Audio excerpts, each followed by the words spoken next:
Diagnose a disease, ठीक है, और to land for diagnosis of disease, कि आप डायग्नोसिस तक पहुंचते हैं उसी की मदद से, वाइटल साइंस की मदद से।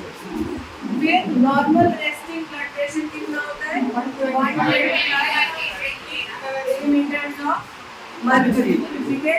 हमेशा यूनिट बताना बहुत ज़रूरी है।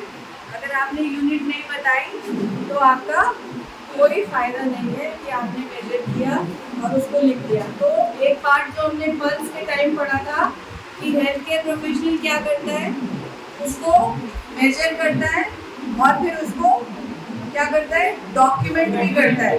तो डॉक्यूमेंट करते टाइम आपको याद रखना है कि 120/80 मिलीमीटर ऑफ मर्क्यूरी।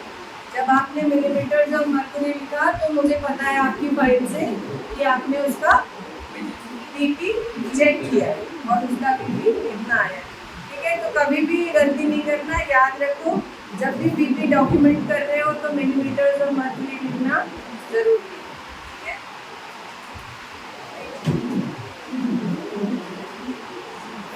अब आ रहे हम व्हाट इज ब्लड प्रेशर का पार्ट 2, ठीक है। तो ब्लड प्रेशर क्या है? जो हमारी ब्लड वेसल्स है, ब्लड वेसल्स मतलब आर्टरीज, ठीक है। हमारी आर्टरीज में जो ब्लड फ्लो कर रहा है वो कितनी प्रेशर से कर रहा है। पाइप देखा है आप लोगों ने, पौधों में पानी देते हैं, ठीक है। जितना नल ज़्यादा खोलते हो उतना प्रेशर से पानी, उसी पाइप में अगर आपने वो लगा दिया बीपी कप, तो आप पाइप का प्रेशर मेजर कर रहे हो।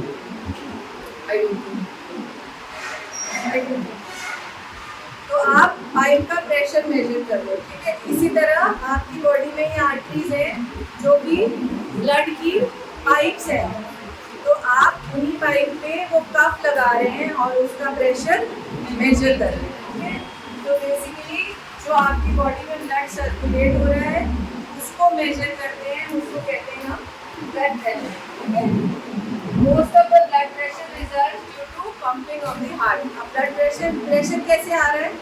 जब हार्ट पंप कर रहा है, मैंने क्या बताया था, ऐसे मूवमेंट को क्या कहते हैं, कॉन्ट्रैक्शन कर रहे हैं, तो एकदम प्रेशर से ब्लड आपकी सारी आर्टरीज में फ्लो कर रहा है, ठीक है। फिर कॉन्ट्रैक्ट करके क्या करता है, रिलैक्स कर रहा है, तो फिर आपका डायस्टोल, तो कॉन्ट्रैक्ट कर रहा है तो सिस्टोल आ रहा है 120, जो कहते हैं ना कॉमन भाषा में, ऊपर का बीपी 120 और नीचे का बीपी 90 या 80, ठीक है।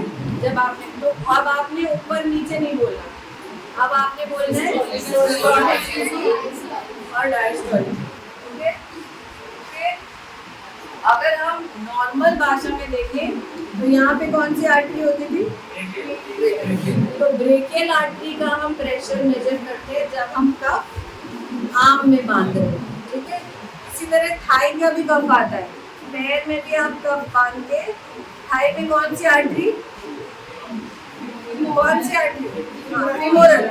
फीमोरल आर्टरी का प्रेशर मेजर करते हैं, ओके। उसके बाद आ रहा है blood pressure usually express in terms of systolic, हमने पढ़ लिया, सिस्टोलिक बीपी बताते हैं और डायस्टोलिक बीपी बताते हैं। तो contraction is systolic and relaxation is diastolic, okay. It is measured in millimetres of mercury, ये हम सबको पता है। बाय रूल अगर मैं नींद से उठा के भी बोलूँ कि बीपी लिखो तो आपको by rule millimetres of mercury लिखना ही है, ये आप भूल नहीं सकते, ओके। उसके बाद most of this pressure results from pumping of the heart. ये बेसिकली पूरी स्लाइड का जिस्ट यही है कि आपका हार्ट जो है वही रेगुलेट कर रहा है आपकी बॉडी में ब्लड कितने फोर्स से फ्लो होगा। तो मेरे बॉडी में हार्ट इज द टैप्स, ठीक है, और आर्टरीज आर द पाइप्स, इससे मुझे पानी देना है टू दी ऑर्गन्स, ठीक है। तो हार्ट पाइप नल है और नल से पानी आर्टरीज है और उसके बाद वो ऑर्गन्स में जा रही है, फिर ऑर्गन, तो पौधों को पानी देने के बाद पौधों के पत्ते ऐसे मुरझाए होते हैं ना, खुल जाते हैं, so that is how your body work. तो आर्टरी क्या ले जा रही है? Blood which is oxygenated. तो जब वो ऑर्गन में पहुंचेगा तो organ will start working normal, ठीक है। और अगर वो नॉर्मली नहीं पहुंचेगा तो organ will not work normal, ठीक है।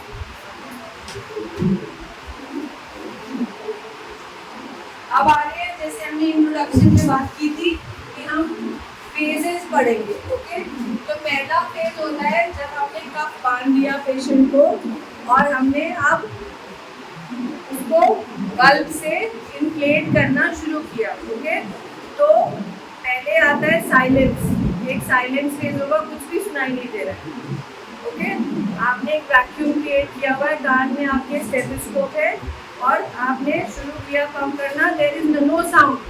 ठीक है, उसके बाद थोड़ी देर के बाद एक थर्ड साउंड आती है, मतलब अगर मैं इन लिटरल टर्म बोलूँ तो टक ऐसे शुरू होगा, स्टार्ट बीटिंग। ओके, तो दैट इज ऑन 120। अगर कोई नॉर्मल है और उसका बीपी 120/80 मिलीमीटर्स ऑफ मर्क्यूरी है, तो ये थर्ड साउंड या फेज 1 आपको 120 काउंट पे दिखाई देगी। एक स्केल होता है जहाँ पे 120 लिखा होगा, वहाँ पे आपको ये साउंड कान में आएगी। ओके, उसके बाद आता है फेज 2, जिसमें कि एक ब्लोइंग साउंड, वही साउंड चलती रहेगी, बट जब आपको फर्स्ट टाइम को सुनाई देगी तो तेज सुनाई देगी, इसलिए उसको थर्ड कह रहे हैं। ठीक है, देन इट बिकम्स थोड़ा स्लो। ठीक है, स्लो होती जाएगी 110, उसके बाद 100 पे आते आते और सॉफ्ट होती जाएगी और कम हो जाएगी। ठीक है, उसके बाद 90 पे आएंगे तो और कम हो जाएगी और 80 पे जैसे ही आप आओगे तो वो डिसअपियर हो जाएगी। तो 120 से लेके 80 तक आपके कान में टक टक टक ऐसे सुनाई देगा। ठीक है, आप लेकिन बल्ब से जब आप हवा भरोगे तो आप 140 तक जाओगे, 120 तक नहीं जाओगे, आप 140 तक जाओगे, भरते रहोगे हवा। उसके बाद आप वाल्व को खोलोगे और स्लोली उस हवा को निकलने दो। 120 पे आते ही वो वो उसमें रीडिंग होती है। जब हम प्रैक्टिकल करेंगे, जो घड़ी वाला ब्लड प्रेशर का कफ होता है, उसमें घड़ी में 160 तक एक घड़ी बनी होती है। ठीक है, तो आप पंप करते जाओगे तो उसकी नीडल ऊपर ऊपर ऊपर आप 140 तक उसको भर दीजिए। 140 में जाके आप उसका वाल्व बंद कर दो। ठीक है, बंद करने के बाद आप स्लोली उसको खोलना शुरू करो। जैसे आप 120 पहुँचोगे पहली साउंड आएगी। ठीक है, फिर वो साउंड स्लो होती जाएगी, स्लो होती जाएगी, स्लो होती जाएगी और 80 पे आके वो बिल्कुल सुनाई देना बंद। Then you will not listen any sound. तब आप कहोगे कि मेरा blood pressure 120/80 millimetre of mercury. तो ये 5 फेजेस है जिसमें आपको साउंड सुनाई देंगे। ठीक है, so that is how blood pressure is measured. Okay,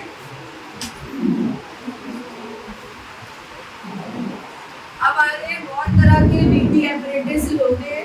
ठीक है, एक होता है मर्क्यूरी वाला। जब हमने थर्मोमीटर की बात करी थी तो हमने ये बात करी कि मर्क्यूरी अब ऑब्सोलीट है। अब मर्क्यूरी की कोई भी चीज़ अस्पतालों में यूज़ नहीं होती, तो थर्मोमीटर यूज़ नहीं होता मर्क्यूरी वाला, हम डिजिटल यूज़ करते हैं। ठीक है, मर्क्यूरी कार्सिनोजेनिक होता है, कैंसर कॉजिंग होता है। ठीक है, तो पहला वाला मर्क्यूरी स्फिग्मोमैनोमीटर कहते हैं, स्फिग्मोमैनोमीटर। आपको प्रोनाउंसिएशन सीखना होगा, आप बीपी मशीन नहीं कह सकते। You have to go back and try speaking sphygmomanometer. Sphygmomanometer जितना प्रैक्टिस करोगे इट विल बिकम परफेक्ट। सुबह आके अपने दोस्त से बोलो, तू बोल के बता। ठीक है, and you tell him. Okay, and correction करो आपस में, बट ये एपरेटस का नाम आपको याद करना पड़ेगा। ओके, तो स्फिग्मोमैनोमीटर मर्क्यूरी वाला होता है। ठीक है, पहले यूज़ करते थे, अभी भी आप बहुत सारा अगर पेरिफेरल एरिया में जाओगे, विलेज एरियाज में, तो आपको कई जगह मिल जाएगा। पर आइडियल सिचुएशन में आपको मर्क्यूरी वाला ब्लड प्रेशर का मशीन नहीं यूज़ करना है। ठीक है, इसमें क्या होता था, एक मर्क्यूरी पानी जैसा एक मर्क्यूरी होता था और आप जब कफ दबाते थे तो दबाते दबाते वो मर्क्यूरी ऊपर जाता था। ठीक है, और फिर आप 140 पे रोक देंगे, फिर आप धीरे धीरे खोलेंगे तो मर्क्यूरी स्लोली नीचे आता है। ओके, फिर एक एनेरॉइड वाला होता है, जो मैं घड़ी की बात करती हूँ। ठीक है, आप कफ बांधते हो, उसमें एक वॉच जैसी चीज़ होती है, वो घड़ी यहाँ फंस जाती है और घड़ी की सुई से आप बीपी को मेजर करते हैं। ठीक है, और फिर हम सबको पता है डिजिटल, तो डिजिटल स्फिग्मोमैनोमीटर होता है जिससे अब हम ज़्यादातर यूज़ करते हैं।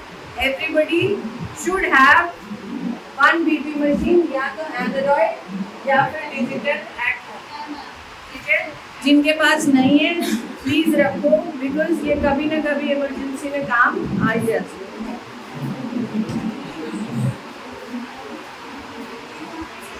अब आते हैं हम टेक्निक पे।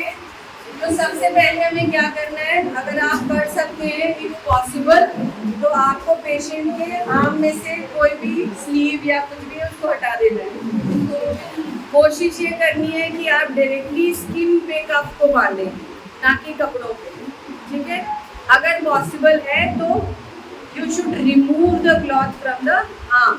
आर्म से आपको क्लॉथ रिमूव करना है। कपड़े के ऊपर यूजुअली बांधते हैं, आप देखते होंगे, बट अगर स्लीव ऊपर नहीं जाएगी तो आपको करना पड़ेगा। फिर कफ को आप एनसर्कल करते हैं। आपको देखना है कि कफ टाइट हो, इतना टाइट नहीं कि बिल्कुल ही उसके निशान पड़ जाए। ठीक है, but it should be tight. जब आप प्रैक्टिस करोगे तो आपको पता लग जाएगा कि कितना टाइट होना चाहिए और कितना लूज होना चाहिए। ठीक है, ये आपको कोई सिखा नहीं सकता, it is only by practice that you will know. ठीक है, उसके बाद हम कफ इन्फ्लेट करेंगे। ठीक है, जो हमने बात की, बल्ब को दबाएंगे, कफ इन्फ्लेट होगा। 20 मिलीमीटर ऊपर जाना है, मैंने बता दिया। 120 नॉर्मल होता है, आपको 140 जाना है। मान लो कोई कहता है कि जी डॉक्टर साहब मेरा तो बीपी हमेशा 140 ही आता है, तो आपको 160 जाना है। ठीक है, so you have to be 20 millimetres above what is normal for that person. ठीक है, तो मेरे लिए जैसे मेरा बीपी नॉर्मल इज 130/90, अगर मेरा बीपी 120/80 होता है तो मुझे लो ब्लड प्रेशर के सिम्टम्स आते हैं।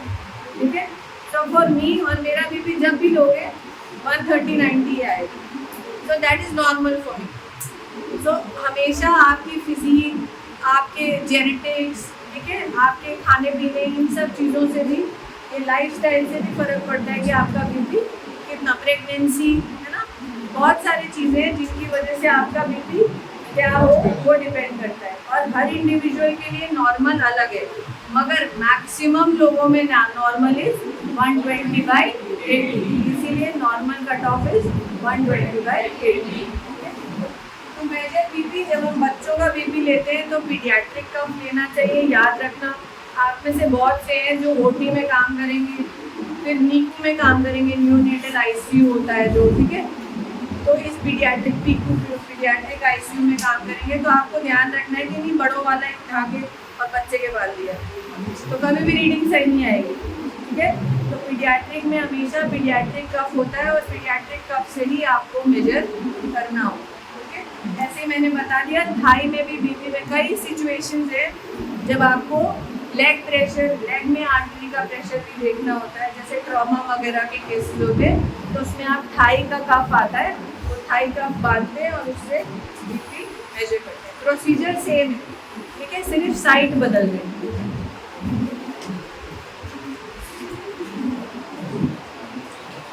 अब कुछ गाइडलाइंस हैं जो जनरली आपको हर प्रोसीजर को करते टाइम करना चाहिए, पर बीपी को मेजर करते टाइम आपको ज़्यादा ध्यान रखना है। और उस गाइडलाइन में सबसे पहली चीज़ ये है कि आपको एक्सप्लेन करना है पेशेंट को कि मैं क्या करना चाह रहा हूँ। ठीक है, फॉर दैट मैटर आप इंजेक्शन लगाएं, पल्स लें, बीपी लें। ठीक है, इसके अलावा कोई भी प्रोसीजर करें, ठीक है, आपको हमेशा पेशेंट को एक्सप्लेन करना है कि मैं आपको ये लगाने जा रहा हूँ, मैं आपको बीपी चेक करने जा रहा हूँ, मैं आपका पल्स देखने जा रहा हूँ। इट इज़ ऑलवेज बेटर, उससे पेशेंट की एंजाइटी लेवल कम हो जाती है। और आपके लिए वो क्यों अच्छा है, एंशियस कम होगा तो वैल्यू नॉर्मल आने के चांसेस ज़्यादा है। ठीक है, ओके, एक्सर्शन अवॉइड करना होता है। बीपी के पहले अगर वो सीढ़ियाँ चढ़ के आया है, कहीं से भाग के आया है, तो एकदम इमीडिएटली नहीं उसका बीपी देना है, पहले उसको बिठाना है, थोड़ा उसको नॉर्मल करना है और फिर उसको बीपी चेक करना है। ओके, मील्स एकदम खाना खाते ही बीपी नहीं लेना चाहिए, हाई आएगा। क्यों? हाँ, क्योंकि मेटाबॉलिज्म हो रहा है, ठीक है, खाना आप अपना प्रोसेस में आ रहा है, डाइजेशन हो रहा है, तो हीट रिलीज होगी, ठीक है, मेटाबॉलिज्म होगा, तो उसकी वजह से बीपी हमेशा हाई आएगा। उसके बाद स्मोकिंग, वो लोग जो स्मोक करते हैं, स्मोक करके इमीडिएटली बीपी चेक करने नहीं जाना है, ठीक है, स्मोकिंग करके अगर बीपी चेक करेंगे तो बीपी हाई आएगा, ठीक है।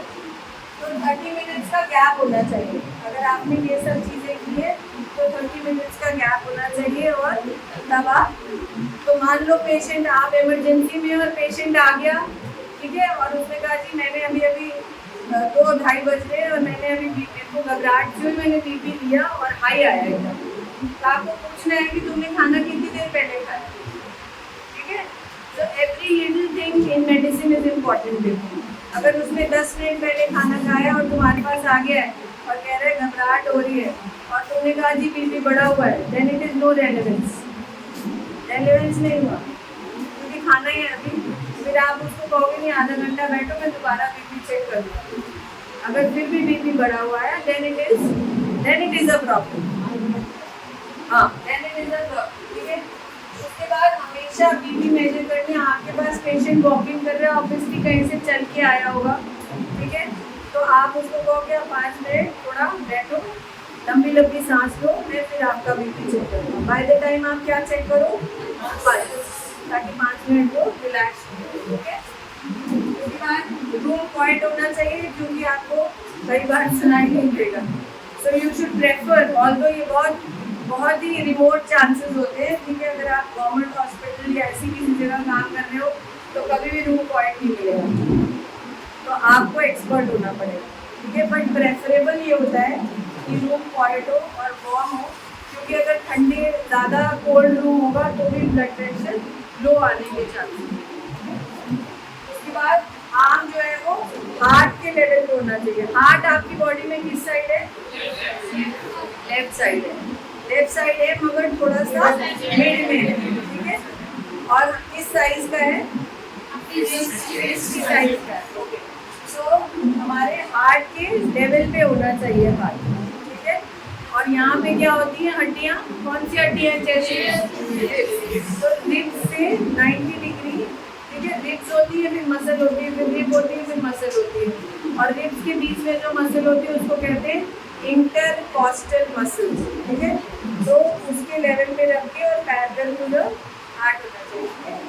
और जनरली कोशिश करते हैं हम कि लेफ्ट साइड से ही बीपी ले, लेफ्ट और राइट आर्म में भी फर्क होता है, आप जब लोगे तो लेफ्ट और राइट में, मगर 10 मिलीमीटर ऑफ मर्करी से ज़्यादा फर्क नहीं आना चाहिए, ठीक है। उसके बाद अगर आप लेटा के ले रहे हो तो हार्ट के लेवल पे ही हो जाएगा, ठीक है, हार्ट, ठीक है, ओके। अगर स्टैंडिंग पोजीशन में तो arm should be 4th intercostal space. अब सब लोग अपनी बोन फील करो, यहाँ पे ये क्लैविकल है, क्लैविकल की जॉइंट फील करो यहाँ सेंटर ऑफ द नेक से, और इसके बाद आप घर जाके कर सकते हो, आप फॉलो करते जाओ, आपको अपनी रिब्स फील होगी, बीच में आप देखोगे कि आपकी उंगली अंदर जा रही है, मतलब वो मसल है, जहाँ उंगली अंदर नहीं जा रही है मतलब वो रिब्स है, ठीक है। तो जहाँ पे आपका फोर्थ स्पेस, यहाँ से चौथी स्पेस जहाँ आपकी उंगली अंदर जा रही है, ठीक है, that is the 4th intercostal space. घर जाके प्लीज प्रैक्टिस करना, ठीक है, आगे जाके तुम्हें पेशेंट में निकालना पड़ेगा। तो 4th इंटरकॉस्टल स्पेस में आप ये लेवल पे आप हाथ को रखोगे और फिर कफ डालोगे, ठीक है। उसके बाद BP is higher in the right arm, ठीक है, मैंने बता दिया, दोनों आर्म में जब चेक करोगे तो एक में ज़्यादा एक में कम मिलेगा ही मिलेगा, लेकिन 10 मिलीमीटर से ज़्यादा नहीं होना चाहिए, ठीक है। और बहुत ज़्यादा टाइट अगर कफ बांधोगे, ठीक है, और ऐसा कब करोगे जब प्रैक्टिस कम करोगे, तो कभी टाइट बांधोगे कभी लूज बांधोगे, ठीक है, जब प्रैक्टिस मल्टीपल टाइम्स करोगे तो सही बांधोगे, ठीक है। अगर ज़्यादा टाइट बांधोगे तो भी फॉल्स रीडिंग आएगी, ठीक है, और अगर ज़्यादा लूज बांधोगे तो भी फॉल्स रीडिंग आएगी, तो आपको वो ऑप्टिमम लेवल प्रैक्टिस करके पहुंचना है, ठीक है। उसके बाद at least 15 second should be allowed between, मान लो मैंने बीपी लिया तुम्हारा और मुझे लग रहा है कि कुछ अब नॉर्मल है और मैं अब रिकन्फर्म करना चाहती हूँ, I want to recheck it, okay.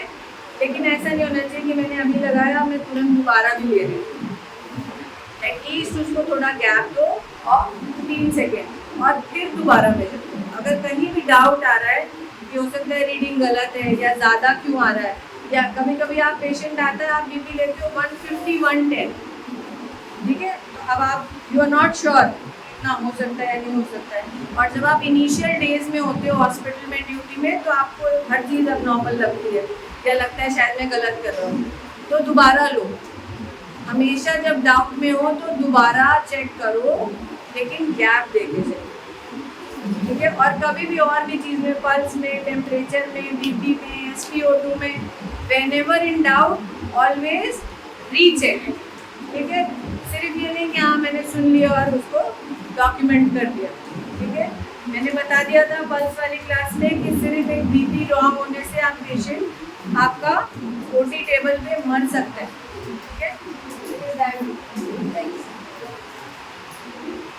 फिर कुछ ऐसी कंडीशन है बीपी मेजर करने से, मैंने बता दिया अगर बीपी ज़्यादा है तो हाइपरटेंशन और बीपी कम है तो एनीथिंग अबव 120 और 80 इज हाइपरटेंशन, और एनीथिंग विच इज 90 60 और बिलो इज हाइपोटेंशन, ठीक है। तो आपको रीडिंग से पता लग गया। अब आप किसी का बीपी लोगे, आप बता सकते हो मुझे लग रहा है आपको हाई बीपी है और मुझे लगता है आपको लो बीपी है। अब हाइपरटेंशन क्या है? हाइपरटेंशन एक साइलेंट किलर है। आपको हाइपरटेंशन होगा मेजॉरिटी 80-85% ऑफ द टाइम्स पता ही नहीं होगा कि मुझे हाइपरटेंशन, क्योंकि सिम्टम्स इतने अजीब अजीब आते हैं, ठीक है। आदमी सोचता ही नहीं है कि मुझे हाइपरटेंशन है, इस वजह से मुझे ऐसा हो रहा है। So it is a silent killer in medicine, ठीक है, क्योंकि हाइपरटेंशन आपके सारे बॉडी ऑर्गन्स को इफेक्ट करता है, ठीक है। और 85% मैंने बता दिया, 85% ऑफ द टाइम एसिम्प्टोमेटिक है। एसिम्प्टोमेटिक का क्या मतलब हुआ? हाँ, और सिम्टम्स क्या होते थे अपने पहली क्लास में पढ़ा था। तो पेशेंट आके मुझे बता रहा है वो है सिम्टम, और जो मैं उससे चेक करके निकाल रही हूँ दैट इज साइंस, ठीक है। तो पेशेंट आके कह रहा है headache, that is a symptom, और मैंने बीपी लिया, हाई आया, that is a sign, okay. फिर अब क्या है कि ब्लड प्रेशर भी ऐसे नहीं आपने सिर्फ उसको कह दिया भाई तुझे हाई बीपी है अब तू दवाई खाना शुरू कर दे, ऐसे नहीं होता। उसकी भी क्लासिफिकेशन होती है कि दवाई हमें कब देनी है, किस मरीज को देनी है। तो एक होता है हमारा बॉर्डर लाइन सिस्टोलिक हाइपरटेंशन, इसमें BP normal and systolic BP between 140 and 159। तो बॉर्डर लाइन हाइपरटेंशन है तो आपकी डोज ऑफ मेडिसिन जो है वो हिसाब से हर किसी को आप 5 mg 10 mg नहीं दे सकते। तो अगर बॉर्डर लाइन है तो आप उसको 2.5 mg से दवाई शुरू करेंगे, और अगर उसका बीपी नॉर्मल आने लगेगा then you will not have to go to 5 mg 10 mg, then you maintain on 2.5, ठीक है, क्योंकि every medicine has its side effect, ठीक है। फिर आइसोलेटेड सिस्टोलिक हाइपरटेंशन क्या होता है? जब हमारा systolic blood pressure 160 millimetre of mercury होता है या उससे हवा होता है और फ्लक्चुएट करता रहता है, मतलब मैंने सुबह लिया तो इतना आया, शाम को लिया तो इतना आया, ठीक है। तो सुबह आया 165, शाम को आया 160, ठीक है। तो दिस इज लाइक आइसोलेटेड, तो उसके लिए वो 160 over the day isolated hypertension है, ठीक है। उसका ट्रीटमेंट अलग है, ठीक है।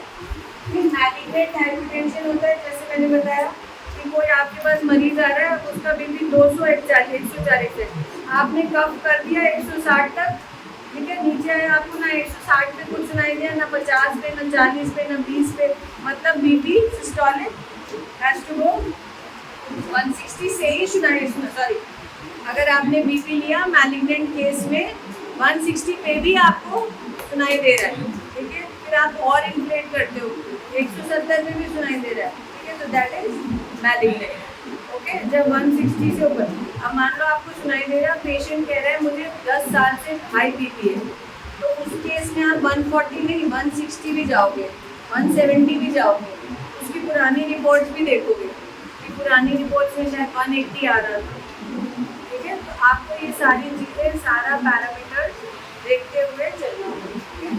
तो उसको हम कहते हैं मैलिग्नेंट हाइपरटेंशन। मैलिग्नेंट का मतलब होता है मेडिसिन में खतरनाक, ठीक है। मैलिग्नेंट मतलब एक होता है ट्यूमर, सुना है तुम लोगों ने, एक होता है बिनाइन ट्यूमर और एक होता है मैलिग्नेंट। मैलिग्नेंट मतलब आप फाइनल स्टेजेस पे, और बिनाइन मतलब अभी आपका ट्रीटमेंट पॉसिबल है। अब कुछ कॉजेज हैं, हाइपरटेंशन अगर होता है तो क्यों हो जाता है।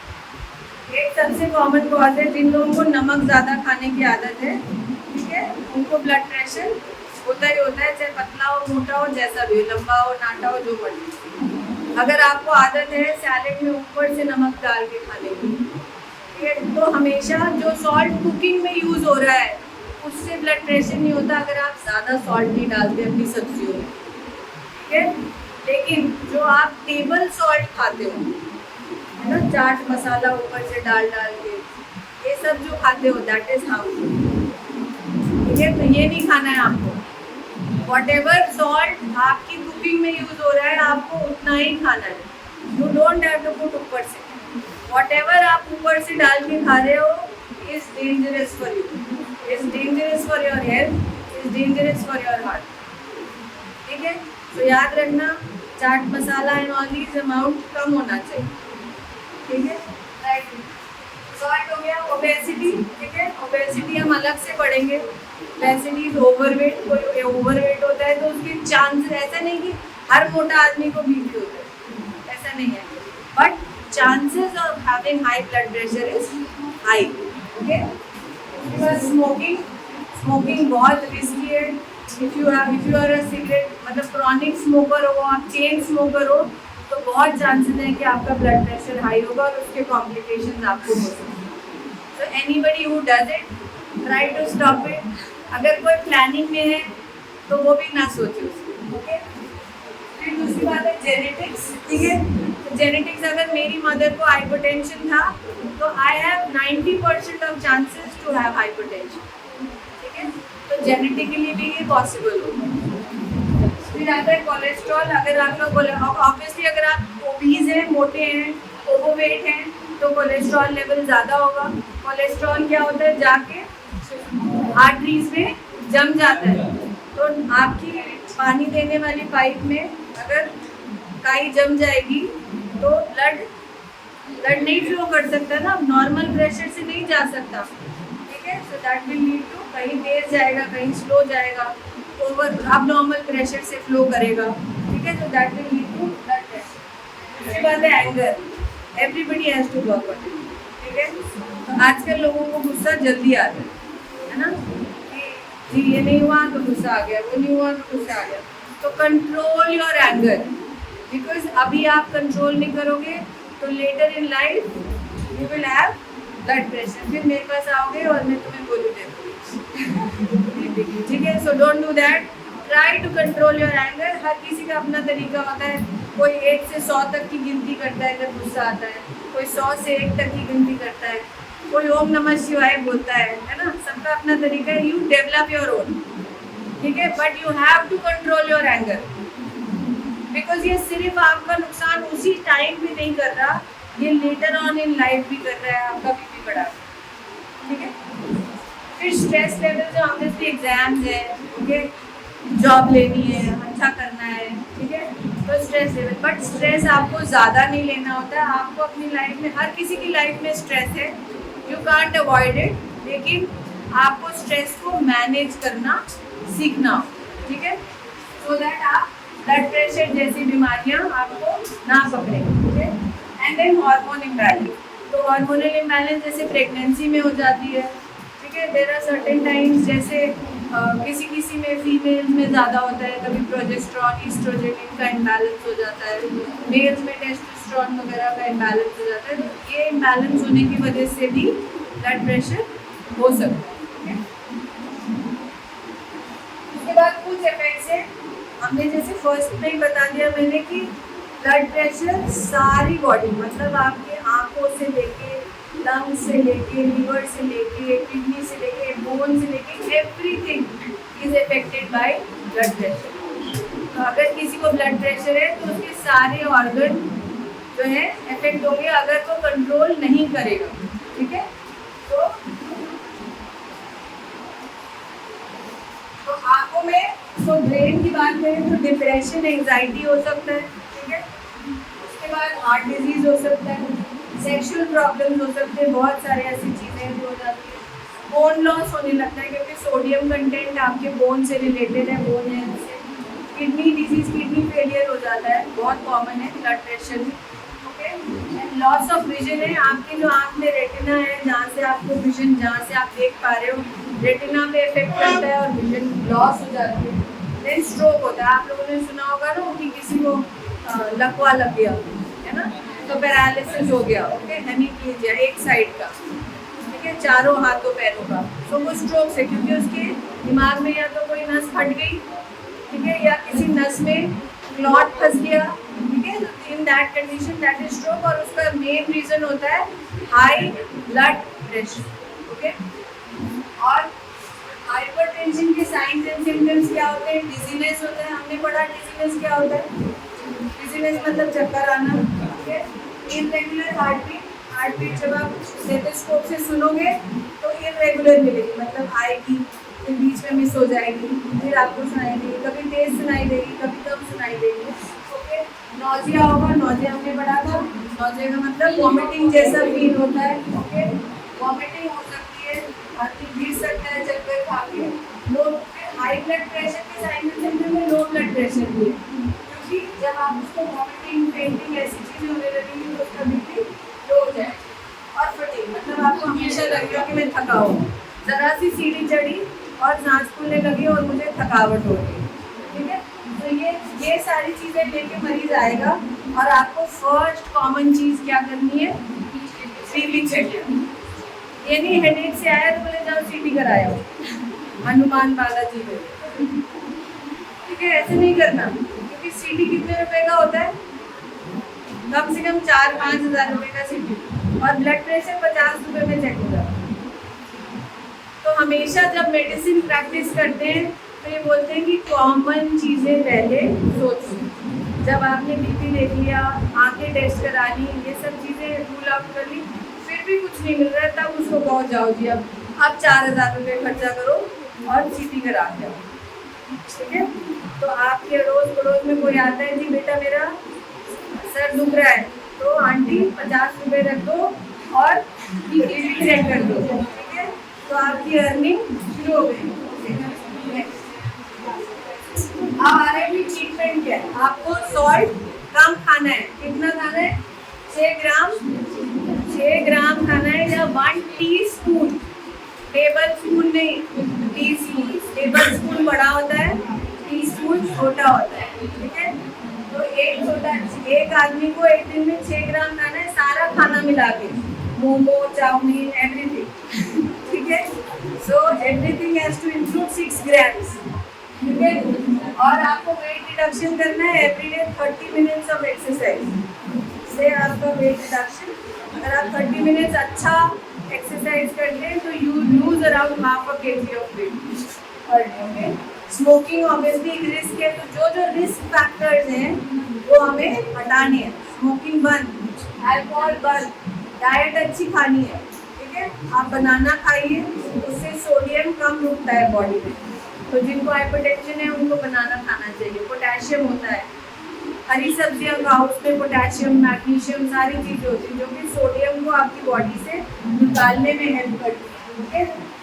और उसके अलावा आपको स्ट्रेस रिलीव करना है, मेडिटेशन करो, ठीक है। टॉक टू फ्रेंड्स, है ना, अच्छी बातें ऑन व्हाट्सएप, ठीक है, तभी स्ट्रेस कम होगा। अगर अच्छी बातें नहीं करोगे, कुछ सुनने में आ रहा था आप लोग कुछ अच्छी बातें नहीं कर रहे हो आजकल, तो अगर अच्छी बातें नहीं करोगे तो स्ट्रेस लेवल बढ़ जाएगा और फिर बीपी बढ़ जाएगा और फिर गोली खानी पड़ेगी, ठीक है। So try managing your stress. अब आ रहे हैं हाइपरटेंशन, लास्ट स्लाइड की है, 2 बची है। तो जब बीपी कम हो जाता है, कितना उस फोटो में देखा हमने 90/60 मिलीमीटर ऑफ मर्करी, तब हम कहते हैं कि ये हाइपोटेंशन है, ओके। और कॉजेस क्या क्या होते हैं? कोई भी हार्ट में प्रॉब्लम होगी तो आपका बीपी या तो बढ़ेगा या कम होगा। वन ऑफ द सीवीएस का मतलब होता है कार्डियोवैस्कुलर। हीमरेज, अगर आपकी बॉडी में कहीं भी ब्लड लॉस हो रहा है, मान लो इंटेस्टाइन में किसी की कोई अल्सर हो गया है तो वहाँ से ब्लीडिंग हो रही है, ठीक है, तो उसकी वजह से ब्लड लॉस हो रहा है, दैट इज हीमरेज, तो उसकी वजह से आपका बीपी लो आएगा। वॉमिटिंग, ठीक है, क्योंकि आपने बहुत सारा सॉल्ट आपकी बॉडी से निकल गया।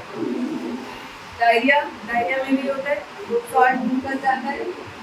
बर्न कंडीशन में, बर्न में क्या होता है, जब ज़्यादा बर्न होता है, स्किन की 3-4 लेयर्स होती हैं, जब डीप बर्न होते हैं तो आपके अंदर एक प्लाज्मा करके फ्लूइड होता है, वो प्लाज्मा बाहर निकल जाता है। जब वो बाहर निकल जाता है तो it is a type of haemorrhage कह सकते हैं।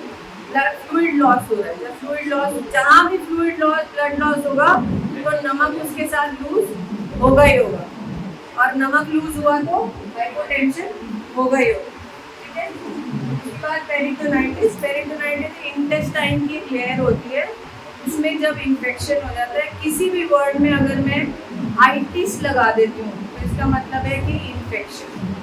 एपेंडिसाइटिस, गैस्ट्राइटिस, जहाँ भी मैंने आइटिस लगा दिया मतलब उस ऑर्गन का इन्फेक्शन। हेपेटाइटिस मतलब लीवर का इन्फेक्शन। नेफ्राइटिस मतलब किडनी का इन्फेक्शन। तो किसी भी मेडिकल टर्म में अगर मैंने आइटिस लगा दिया तो आपको समझ जाना है कि मैडम ने उसके इन्फेक्शन की बात करी है, ओके। तो अगर हाइपोटेंशन है तो सिमिलर तरह के सिम्टम्स आते हैं, चक्कर आएगा, ठीक है, आपको लगेगा कि एकदम ब्लैकआउट हो गया, हमने पल्स की लाइट की बात करी, आंखों में से धुंधला दिखने लगेगा, ब्लड विजन, ठीक है। कभी स्टमक अपसेट, क्योंकि डायरिया एक रीजन है, ठीक है, तो स्टमक अपसेट रहेगा।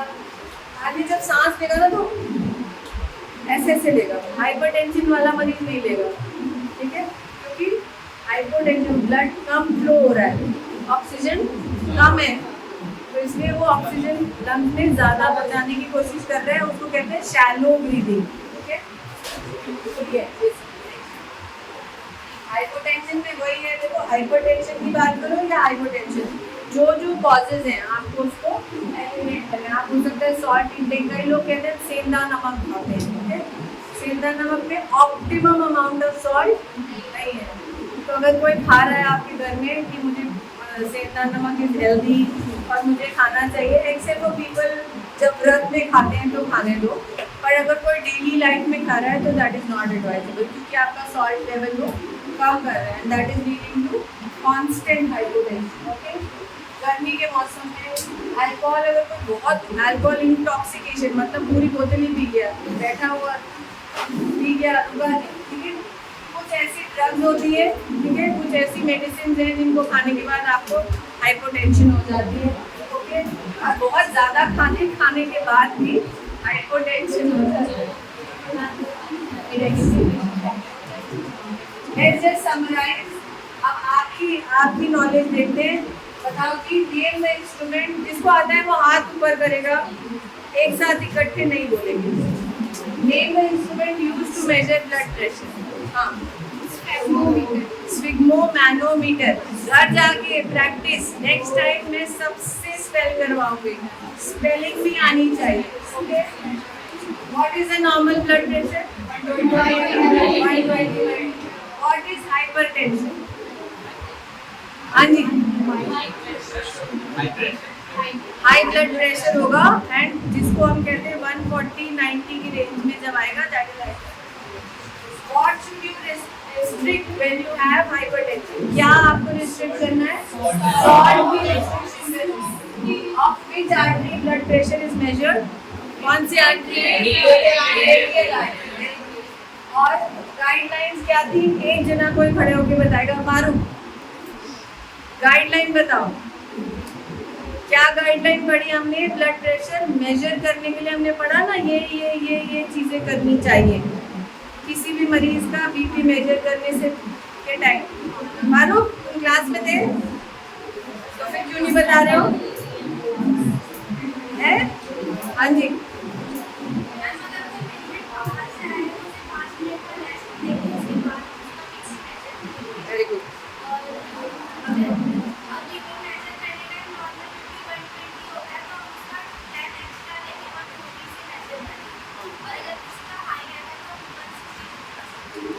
क्या क्या मिस करा उसने?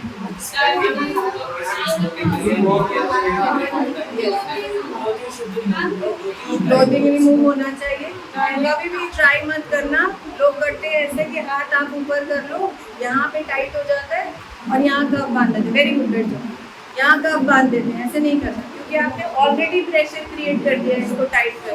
ठीक है, नेवर डू दैट। ठीक है, हमेशा ट्राई करो कि वो एक स्लीव निकाल ले, और प्राइवेसी बहुत इम्पॉर्टेंट है। और मैंने एक बात बोली थी, फीमेल को एग्जामिन करते टाइम फीमेल अटेंडेंट हमेशा साथ, चाहे बीपी मेजर करो, पल्स करो, जो भी, फीमेल को ट्रीट करते टाइम या चेक करते टाइम एक फीमेल अटेंडेंट जरूर होनी चाहिए। Last, thank you. And takeaway message है कि आप सब अपने अपने घरों में एक बीपी मशीन रखें और रोज घर जाके प्रैक्टिस करें, so that you become perfect, because practice makes a man perfect and a woman also perfect. ठीक है?